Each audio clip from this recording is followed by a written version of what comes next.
Welcome to I news. నేను దేవిక. ప్రపంచ IT market ను ఒక్క ప్రకటనతో నిశ్శబ్దం చేసిన మెగా న్యూస్.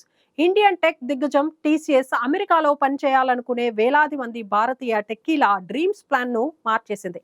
H1B వీసా అంటే అమెరికాలో అడుగు పెట్టడానికి గోల్డెన్ టికెట్ లాంటిది. ఇప్పుడు టీసీఎస్ ఆ గోల్డెన్ టికెట్ పై కొత్త హైరింగ్ ఆపేస్తున్నట్లు ప్రకటించింది.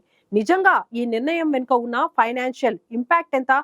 ఏఐ రెవల్యూషన్ ఈ కంపెనీలను ఎంతలా ఒత్తిడి చేస్తుంది? ఇకపై అమెరికాలో జాబ్ చేయాలంటే ది న్యూ రూల్ బుక్ ఎలా ఉండబోతుంది?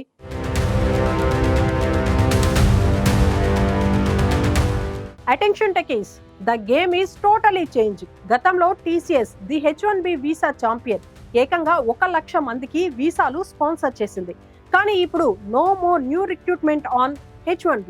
Political pressure, American anti outsourcing పాలసీలు వీసాలపై స్క్రూటీని విపరీతంగా పెరిగిపోయాయి.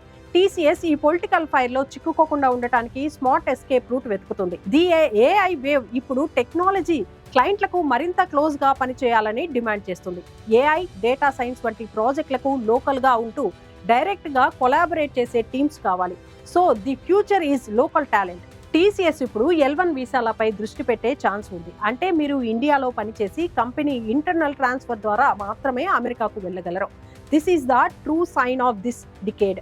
Global labour markets are reshuffled. H1B పై ఆధారపడిన భారతీయ టెక్కీలు రీస్కిల్ అవ్వాలి. లోకల్ టాలెంట్ ను, బిగ్ ఆపర్చునిటీస్ ను డోర్స్ ఓపెన్ అవుతాయి. ఈ న్యూ ఎకానమిక్ ఆర్డర్ లో ఇండియా తన టాలెంట్ ను ఎలా రీటైన్ చేస్తుంది, ఎలా పవర్ హౌస్ గా మారుస్తుంది? The future of tech hiring is just entered a new era. నిజంగా టీసీఎస్ తీసుకున్న ఈ చారిత్రాత్మక నిర్ణయం భారతీయ ఐటీ రంగంలో ఒక టెక్నోటిక్ షిప్. H1B వీసాలపై కొత్త నియామకాలు ఆగిపోవటం అనేది అమెరికాలో ఉద్యోగం చేయాలనుకునే యువతకు ఒక హెచ్చరికగా భావించవచ్చు.